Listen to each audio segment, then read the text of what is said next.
লজ্জা পাই না। शाबाश बेटा। কিছু বলো।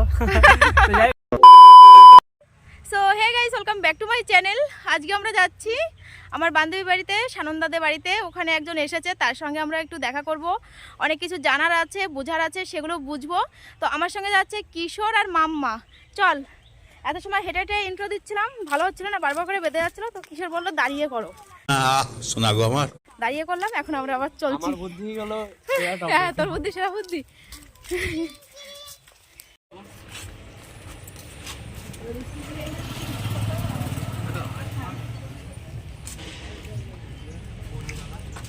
আর এই যে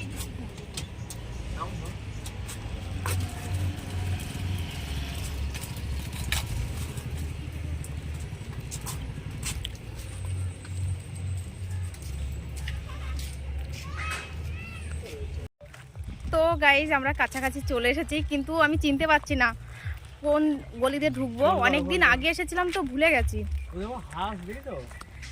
দেখি একটু ফোন করে দেখি। ফাইনালি রাস্তা পেয়ে গেছি। আর ওই যে পুচকুটা আসছে আমাদের নিতে, নায়ক ছেলে যাচ্ছে যে।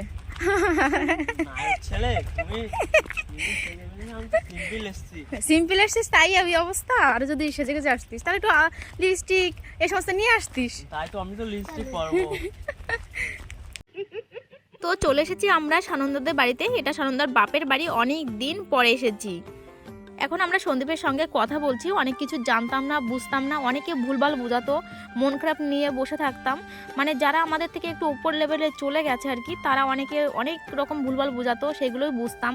ভাবতাম কি হয়তো ওরা ঠিক বলছে। কিন্তু আজকে সন্দীপের সঙ্গে কথা বলে আমার ফোনটা দেখালাম, সব কিছু দেখালাম, তারপরে বুঝতে পারলাম না, ওরা একদম ফালতু মন ভাঙা গল্প করতো, ঠিক আছে, তাছাড়া আর কিছু না। তো সন্দীপের সঙ্গে কিন্তু আমার পরিচয় অনেক আগে থেকে ওকে আমি চিনি। ও আমার বান্ধবীর দেওর হয়, মানে সম্পর্কে আমার বিয়ে হয় আর কি। জানো তো বন্ধুরা, এই গ্রামটা একটা সময় আমার ভীষণ পরিচিত ছিল। প্রত্যেকটা অলি গলি আমার চেনা ছিল। সময়ের সঙ্গে সঙ্গে সব কিছু পরিবর্তন হয়ে যায়, পুরো গ্রামটাই চেঞ্জ হয়ে গেছে। আর সময় বুঝতেই পারছিলাম না কোন রাস্তাতে ঢুকবো। এখন আছি আমরা ছাদে। বহু বছর পরে আমি এই পাড়াতে এসেছি। কবে এসেছি লাস্ট আমার মনেও নেই। তো চলো আমরা এখন খেতে বসবো সবাই মিলে। এখন আমরা সবাই মিলে খেতে বসে গেছি। দেখো আমার বান্ধবী অনেক কিছু রান্না করেছে। মাছের ঝোল করেছে, মাটন আছে, তারপরে আছে ভাজা। তো আমি ভাজা টাজা কিছু নিই নেই, আমি বলেছি কি আমাকে তরকারি দে। তো ও আমাকে প্রথমে দিয়েছে মাছের ঝোল, বড় একটা মাছের পিস দিয়ে। ভিডিওতে সামনাসামনি কথা বলতে পারিনি, কারণ বাড়ির পাশে পিকনিক হচ্ছিল, প্রচণ্ড জোরসে গান চলছিল। তো কপিরাইটে ভয়তে আমরা কেউই ভয়েস দিনে সামনাসামনি। লজ্জা করে খাচ্ছে। লজ্জা পাই না। বেলজ্জিত মানুষ, লজ্জা ছাড়া মানুষ। যার নাক নেই তার লজ্জা। নাক তো আছে তোর এই পর্যন্ত, দাড়ি পর্যন্ত। লজ্জাটা আছে, ভগবান নিতে ভুলে গেছে জিনিসটা। আচ্ছা। A few moments later. তো বন্ধুরা, আমরা সন্দীপের সঙ্গে আজকে দেখা করতে এসেছিলাম। না, এটা ফালতু কথা। কালকে আমার বান্ধবীর সঙ্গে দেখা হয়েছে। আর ও আমাদের গেছিল কালকে, সারাদিন ছিল। তো কিছু বলো আমার ভিডিওতে। কিছু বলো। তো যাই গাইস, অনেকদিন ধরে ভিডিও করে যাচ্ছে, আর কিছু মানে ঘন্টা বাকি আছে ওয়াচ টাইমের জন্য। প্রায় আর কতটা বাকি আছে, মানে 200 সামথিং ঘন্টার মতো বাকি আছে। তো এই ভিডিওটাতে যেন 200 ঘন্টা হয়ে যায়, তো সেইভাবে তোমরা মানে ভিডিওটাতে লাইক কমেন্ট শেয়ার আর যা যা করতে হয় করে দিও।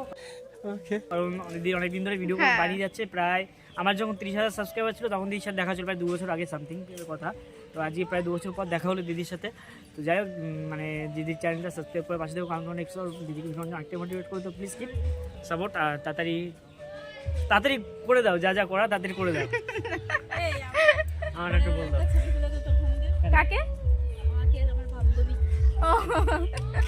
তো এখন ছবি তোলাতুলি হচ্ছে।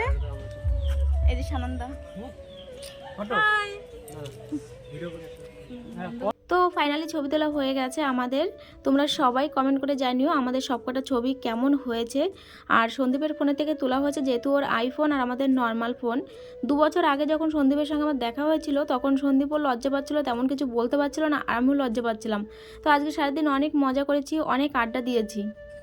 তো বন্ধুরা এখন আছি আমরা স্টেশনে, সন্দীপরা বাড়িতে চলে যাবে 4:05 ট্রেন ধরে, আর আমিও বাড়িতে চলে যাব। তো আজকের ভিডিওটা এই ছিল। ভিডিওটা কেমন লাগলো তোমাদের কাছে অবশ্যই কমেন্ট করে জানিও। যদি ভালো লাগে লাইক শেয়ার করতে একদমই ভুলবে না।